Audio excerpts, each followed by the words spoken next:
En las tierras de Israel, el nombre de Salomón resonaba como el eco. Desde su juventud, Salomón había sido conocido por una sabiduría que la decadencia espiritual de Salomón no pasó desapercibida. Pero Salomón, embriagado por el poder, las riquezas y los placeres, las tensiones comenzaron a manifestarse en el reino. Aunque la paz externa se mantenía, las semillas de la división interna. Una noche, mientras el rey descansaba en su palacio, un sueño. Salomón, hijo de David, dijo la figura, te di sabiduría, Salomón despertó con un sudor frío, pero desechó el sueño como. Los días que siguieron estuvieron plagados de remordimientos que trataba de ahogar. El rey sabio había comenzado a recorrer un camino oscuro, uno que no solo. El peso de los años y los errores de Salomón habían comenzado a oscurecer su reino. Sin embargo, la paciencia de Dios no es infinita. Una noche, mientras Salomón dormía en su palacio, un sueño en el centro del templo, donde antaño había dedicado su reino al Señor. Salomón, hijo de David, comenzó el ángel, su voz reverberando. ¿Acaso has olvidado el pacto que hiciste conmigo? No te advertí que si te. Por tanto, escucha mi juicio, arrancaré el reino de tus. Salomón se despertó sobresaltado, su corazón latiendo con. Aunque el sueño era claro, el rey trató de convencerse de que era solo. Durante días, Salomón reflexionó sobre la visión. Recordó las palabras de su padre David, quien, en su lecho de muerte, Salomón intentó recuperar algo de su antigua piedad. Pero su arrepentimiento era superficial, más un intento de calmar su. Mientras tanto, el descontento entre el pueblo de Israel continuaba creciendo. Los altos impuestos, necesarios para mantener la fastuosa corte del rey y financiar sus ambiciosos proyectos de construcción, eran una carga insoportable para las tribus del norte. En secreto, comenzaban a susurrar su insatisfacción, culpando a Salomón por el agotamiento de los recursos del reino. Los líderes tribales hablaban con cautela, pero sus palabras estaban cargadas de resentimiento. ¿Por qué debemos sufrir para mantener el lujo de un rey que ha olvidado al Señor? En medio de este clima de creciente tensión, apareció un nuevo profeta, un hombre de rostro austero y palabras llenas de fuego. Este profeta, cuyo nombre no era conocido por muchos, comenzó a pronunciar juicios contra el rey. El Señor ha hablado, decía en las calles de Jerusalén. La casa de David ha profanado el pacto, y por ello será quebrada. El reino será dividido, y las tribus se alzarán unas contra otras. La grandeza de Salomón se desmoronará como un castillo de arena ante el viento. El eco de estas palabras llegó a los oídos de Salomón. Aunque el rey había endurecido su corazón contra las críticas, estas profecías lo inquietaron profundamente. Por las noches, cuando la corte estaba en silencio y sus esposas dormían, Salomón caminaba solo por los pasillos de su palacio. Las sombras danzaban en las paredes, y los susurros del viento parecían voces acusadoras que lo llamaban por su nombre. ¿Es esto mi destino?, pensaba, mirando hacia el horizonte oscuro desde una de las terrazas del palacio. Se desmoronará todo lo que he construido por mi necedad. A pesar de sus temores, Salomón no tomó medidas decisivas para cambiar el rumbo de su vida o de su reino. El peso del poder y el placer lo mantenían atrapado en un ciclo del que no podía escapar. Cada día, el rey se alejaba más de la gracia de Dios, mientras las señales de su juicio se hacían más evidentes. Una tarde, mientras Salomón inspeccionaba las obras de uno de sus palacios en construcción, recibió un mensaje de un sirviente leal. Un profeta había entregado un mensaje en la plaza principal de Jerusalén. El Señor ha arrancado el reino de Salomón como un manto que se rasga. Su gloria se desvanecerá, y su casa será dividida. Preparaos, porque el juicio está cerca. La ira y el miedo se apoderaron de Salomón. Mandó buscar al profeta, pero éste ya había desaparecido. En su lugar, quedaron las palabras de advertencia, resonando como un eco en la mente del rey. Aunque intentó continuar con su vida como si nada hubiera ocurrido, sabía que el juicio de Dios era inevitable. El destino del reino estaba sellado. El juicio del Señor no sería retrasado, y la gloria que Salomón había conocido se convertiría en cenizas bajo el peso de su desobediencia. El descontento en el reino de Israel seguía creciendo, y aunque Salomón intentaba mantener su autoridad con los lujos y la diplomacia que lo habían caracterizado, las grietas en su gobierno eran cada vez más evidentes. En los mercados y plazas, los murmullos de insatisfacción entre los habitantes del norte se convertían en quejas abiertas. ¿Cuánto más soportaremos este yugo?, decían los campesinos y artesanos. Los impuestos aplastaban a las familias, y los sacrificios en altares ajenos al Dios de Israel ofendían a los devotos. El pueblo, cansado y furioso, comenzaba a buscar un líder diferente. Fue en este contexto que emergió Jeroboam, un hombre que parecía destinado a un papel crucial en los eventos que transformarían la historia del reino. Jeroboam era originario de la tribu de Efraín, un hombre joven, fuerte y ambicioso. Había comenzado su carrera como supervisor de los trabajadores que realizaban las obras de construcción en Jerusalén y otros proyectos reales. Salomón lo había notado por su energía, inteligencia y habilidad para liderar, y pronto lo nombró encargado de las labores forzadas de la casa de José.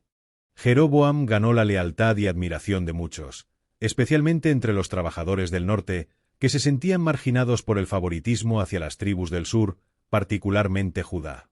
Aunque en la superficie parecía un servidor leal al rey, en su corazón se albergaba una mezcla de ambición y resentimiento. Jeroboam no era ajeno al sufrimiento de su pueblo y entendía que, si llegaba el momento, podría convertirse en el líder que ellos necesitaban. Un día, mientras Jeroboam viajaba fuera de Jerusalén, tuvo un encuentro que cambiaría su destino para siempre. En un campo solitario, el profeta Ahías de Silo apareció ante él. Ahías era conocido por sus visiones y por ser un portavoz del Señor en tiempos oscuros. Vestía un manto nuevo, símbolo de pureza y propósito divino. Cuando vio a Jeroboam, lo detuvo y, sin decir palabra, rasgó su manto en 12 pedazos. Jeroboam, hijo de Nabat, dijo el profeta, su voz cargada de autoridad, escucha la palabra del Señor. Estas 12 partes representan las tribus de Israel. Así dice el Señor, voy a arrancar el reino de las manos de Salomón por su infidelidad.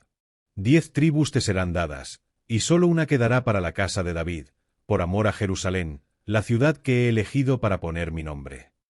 Jeroboam se quedó inmóvil, incapaz de procesar por completo las palabras del profeta. Ahías continuó, te haré gobernar sobre Israel, y si obedeces mis mandamientos y sigues mis caminos, como hizo mi siervo David, estableceré una casa duradera para ti. Pero debes recordar, este juicio no es por ti, sino por los pecados de Salomón. Él ha profanado mi nombre y permitido que otros dioses entren en mi tierra santa. Las palabras de Ahías encendieron una llama en el corazón de Jeroboam.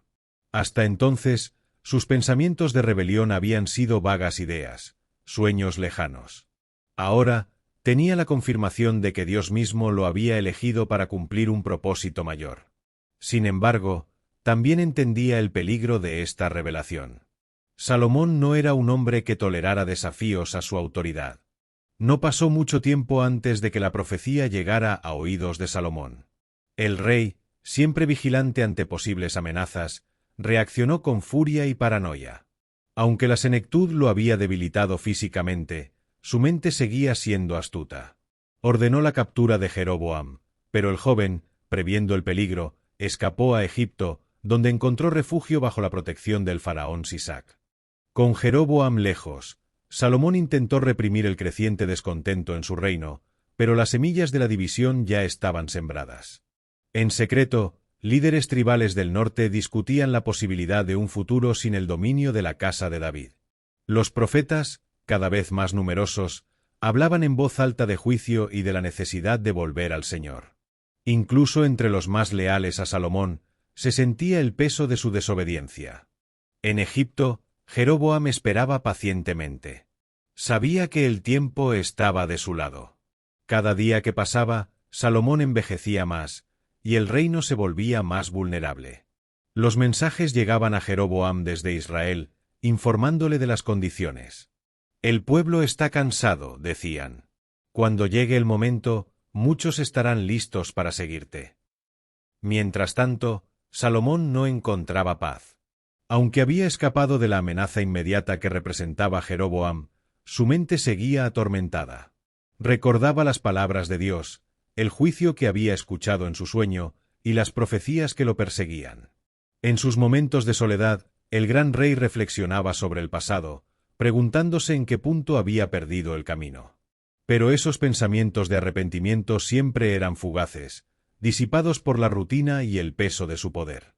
El reino, que una vez había sido el epítome de la unidad y la prosperidad, estaba al borde de la ruptura.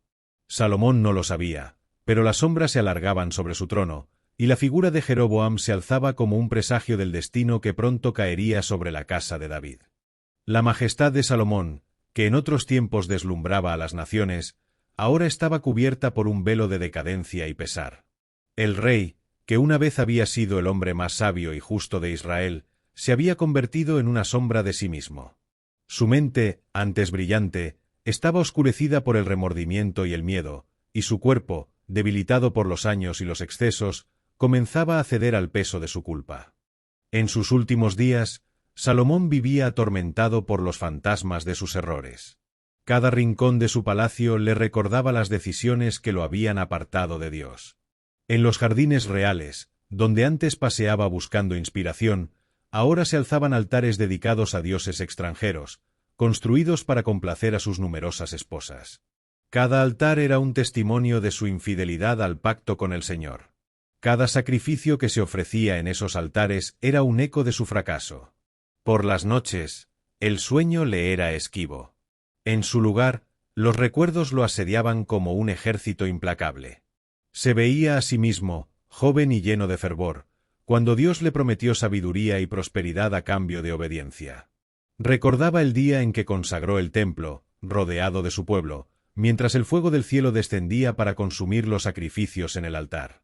Esos momentos, que una vez lo llenaron de orgullo y alegría, ahora eran un recordatorio amargo de lo lejos que había caído. Los profetas, que antes eran sus consejeros más cercanos, ya no se acercaban al palacio. Sabían que sus palabras caerían en oídos sordos. Sin embargo, las advertencias de juicio continuaban resonando en las calles de Jerusalén. Los profetas proclamaban que el reino se dividiría, que la gloria de Salomón se convertiría en polvo y que la casa de David enfrentaría la calamidad. Aunque el rey trataba de ignorarlos, sus palabras eran imposibles de silenciar. Salomón, en un intento desesperado de recuperar el favor de Dios, comenzó a desmantelar algunos de los altares paganos. Ordenó que se destruyeran las estatuas de los dioses extranjeros y que se purificaran ciertos lugares altos. Sin embargo, estos gestos eran tardíos y superficiales.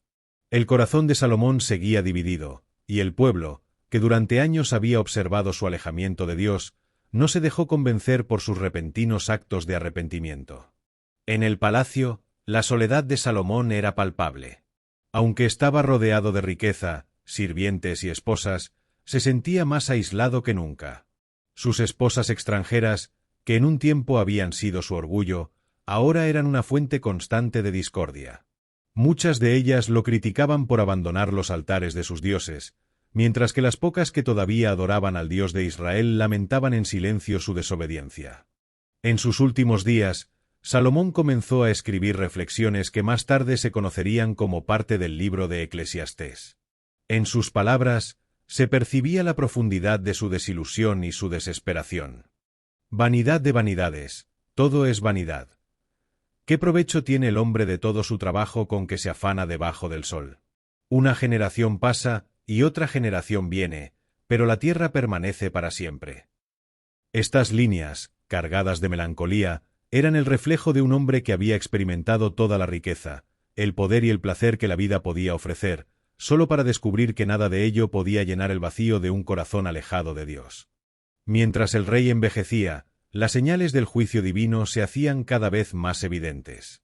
En el norte, los líderes tribales se reunían en secreto, discutiendo su descontento con el gobierno de Salomón y planeando la posibilidad de una rebelión.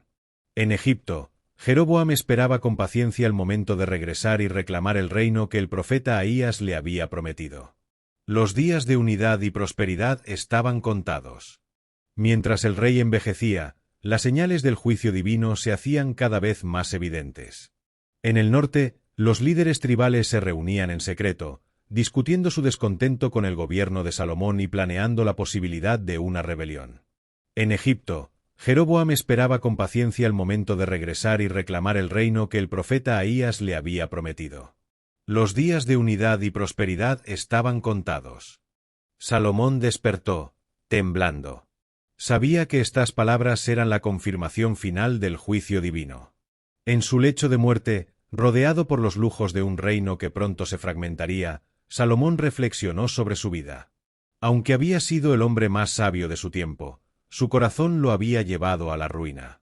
Con su último aliento, Salomón susurró una oración al Dios que había amado y traicionado: «Señor, ten misericordia de tu siervo». Al amanecer, Salomón murió. Su muerte marcó el final de una era y el comienzo de una división que cambiaría a Israel para siempre. La grandeza de su reino, construida sobre la sabiduría y la bendición divina, se desmoronó bajo el peso de su orgullo y desobediencia. Su hijo Roboam heredó el trono, pero el juicio que Dios había anunciado estaba a punto de cumplirse. Con la muerte de Salomón, el reino de Israel quedó en manos de su hijo Roboam. Desde el principio, su reinado estuvo marcado por tensiones y conflictos. El pueblo, cansado por los altos impuestos y las demandas opresivas de su difunto padre, esperaba que el nuevo rey aliviara su carga y les ofreciera un gobierno más justo. Sin embargo, Roboam carecía de la sabiduría de su padre y la capacidad de su abuelo David. Su juventud y orgullo lo cegaban, y su carácter arrogante se reveló rápidamente. Poco después de ser coronado, líderes de las tribus del norte se acercaron a Roboam con una petición. Encabezados por Jeroboam, quien había regresado de su exilio en Egipto tras la muerte de Salomón, exigieron un cambio. «Tu padre hizo pesado nuestro yugo», dijeron. «Alivia la dura servidumbre y los impuestos que él impuso sobre nosotros, y te serviremos fielmente». Roboam, inseguro de cómo responder, pidió 3 días para considerar su decisión. Durante ese tiempo, buscó consejo de 2 grupos distintos. Primero, habló con los ancianos que habían servido como consejeros de Salomón. Estos hombres, que conocían las complejidades del reino y los peligros de la división, le aconsejaron prudencia: «Si hoy te muestras un siervo para este pueblo y les respondes con bondad, ellos serán tus siervos para siempre». Pero Roboam, deseoso de demostrar su poder, desechó el consejo de los ancianos. En su lugar, consultó a los jóvenes de su generación, amigos que habían crecido junto a él en el lujo de la corte. Estos jóvenes, ansiosos por consolidar la autoridad de Roboam, le dijeron: «Diles esto: mi dedo meñique es más grueso que la cintura de mi padre. Mi padre les impuso un yugo pesado, pero yo lo haré aún más pesado. Mi padre los castigó con azotes, pero yo los castigaré con escorpiones». El tercer día, Roboam se presentó ante el pueblo y, con arrogancia, les entregó el mensaje que le habían sugerido sus jóvenes consejeros. Las palabras del nuevo rey cayeron como un martillo sobre los corazones del pueblo del norte. En lugar de aceptar su liderazgo, las tribus se rebelaron. Un grito de independencia resonó en la asamblea: «¿Qué parte tenemos con David? No tenemos herencia en el hijo de Isaí. A tus tiendas, Israel. Ahora mira por tu propia casa, oh David». La rebelión fue inmediata y total. 10 de las tribus de Israel se apartaron de la casa de David y proclamaron a Jeroboam como su rey. Solo las tribus de Judá y Benjamín permanecieron fieles a Roboam, formando el reino del sur, conocido como Judá. El reino del norte, que conservó el nombre de Israel, estableció su capital en Siquem, bajo el liderazgo de Jeroboam. La división del reino marcó el cumplimiento de la profecía que Dios había pronunciado sobre Salomón. Lo que una vez fue una nación unificada, fuerte y próspera, ahora estaba fracturada. El reino del norte se distanció de Jerusalén y del templo, estableciendo lugares de culto propios para evitar que el pueblo regresara al sur. Jeroboam, temeroso de perder el control, construyó 2 becerros de oro y los colocó en Betel y Dan, diciendo a su pueblo: «Estos son los dioses que te sacaron de la tierra de Egipto». Así, el pecado de la idolatría que comenzó con Salomón se profundizó en el reino dividido. La división del reino marcó el cumplimiento de la profecía que Dios había pronunciado sobre Salomón. Lo que una vez fue una nación unificada, fuerte y próspera, ahora estaba fracturada. El reino del norte se distanció de Jerusalén y del templo, estableciendo lugares de culto propios para evitar que el pueblo regresara al sur. Jeroboam, temeroso de perder el control, construyó 2 becerros de oro y los colocó en Betel y Dan, diciendo a su pueblo: «Estos son los dioses que te sacaron de la tierra de Egipto». Así, el pecado de la idolatría que comenzó con Salomón se profundizó en el reino dividido. En Judá, Roboam enfrentó sus propios desafíos.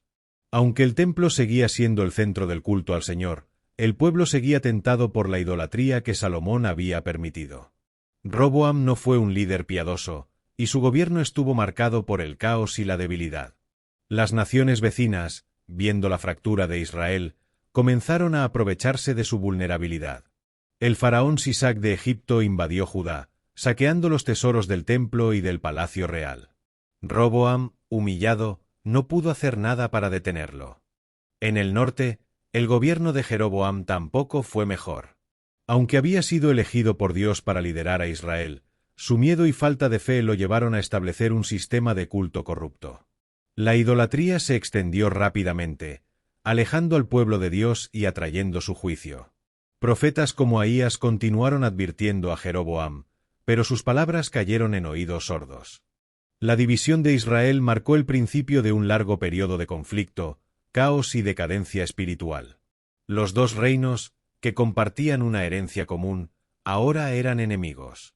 Las guerras entre el norte y el sur se convirtieron en algo frecuente, y la grandeza del Reino Unido bajo David y Salomón quedó como un recuerdo lejano. Desde la eternidad, Salomón contempló el resultado de sus acciones. Aunque había buscado sabiduría y construido un reino glorioso, su desobediencia había condenado a su pueblo a generaciones de sufrimiento. Su legado, en lugar de ser de paz y prosperidad, quedó marcado por la división y el dolor. A pesar de todo, las palabras que Dios había pronunciado al rey David permanecieron verdaderas. Tu casa y tu reino serán firmes para siempre delante de mí, tu trono será establecido para siempre. Aunque la casa de David enfrentaría juicio y tribulación, un descendiente suyo, el Mesías, traería redención y unidad, cumpliendo el pacto eterno. El final del rey Salomón fue un recordatorio para todas las generaciones de que la sabiduría y el poder, sin obediencia a Dios, no son suficientes para sostener un reino. Su vida, marcada por la gloria y la caída, quedó como una advertencia para los reyes que vinieron después, y para todos aquellos que se apartan del camino del Señor. Si te gusta este tipo de contenido, dale un like y suscríbete.